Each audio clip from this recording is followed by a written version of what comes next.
आनंद आशुलिपि पत्र का अंक 6, प्रतिलेखन संख्या 7, गति 80 शब्द प्रति मिनट। प्रारंभ करें।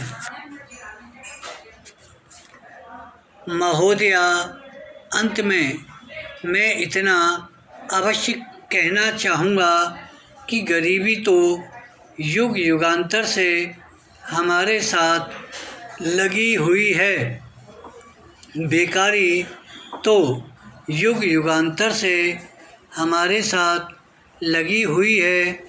उसको समाप्त करने के लिए सभी राजनीतिक दलों को कोशिश करनी चाहिए और अलग अलग होकर नहीं बल्कि इकट्ठा होकर कोशिश करनी चाहिए और उसको समाप्त करना चाहिए, क्योंकि यह गरीबी ही सबसे बड़ा रोग है। इससे सारे रोग और महारोग पैदा होते हैं। इन रोगों को समाप्त करने का सबसे अच्छा तरीका है कि सब जनों को मिलकर इसे रोकना चाहिए।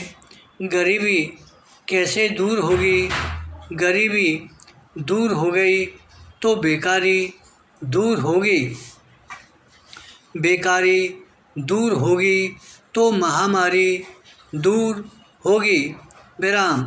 इन सब चीज़ों का सहज उपाय यह है कि हम सबको मिलकर एक दूसरे पर उंगली उठाकर बात नहीं करनी चाहिए। राजनीति से प्रेरित होकर एक दूसरे की भर्त्सना नहीं करनी चाहिए। भावुकता का अनुचित लाभ नहीं उठाना चाहिए और अगर कोई गरीब मर गया है तो उसकी लाश से खिलवाड़ नहीं करना चाहिए, मुस्कराना नहीं चाहिए। विराम। पैरा।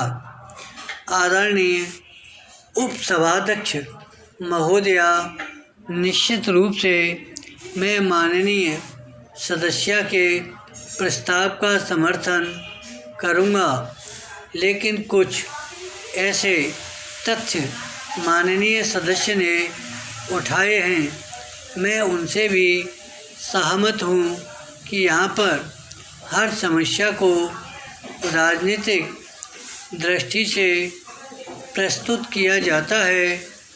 अपवाद स्वरूप मेरी पार्टी ने कभी किसी समस्या को राजनीतिक दृष्टि से प्रस्तुत किया होगा, लेकिन मेरी पार्टी को छोड़कर आमतौर से यहाँ पर सभी राजनीतिक दलों के लोग यथार्थ से नहीं, राजनीतिक दृष्टि से ज़्यादा प्रेरित होकर समस्याओं को प्रस्तुत करते हैं।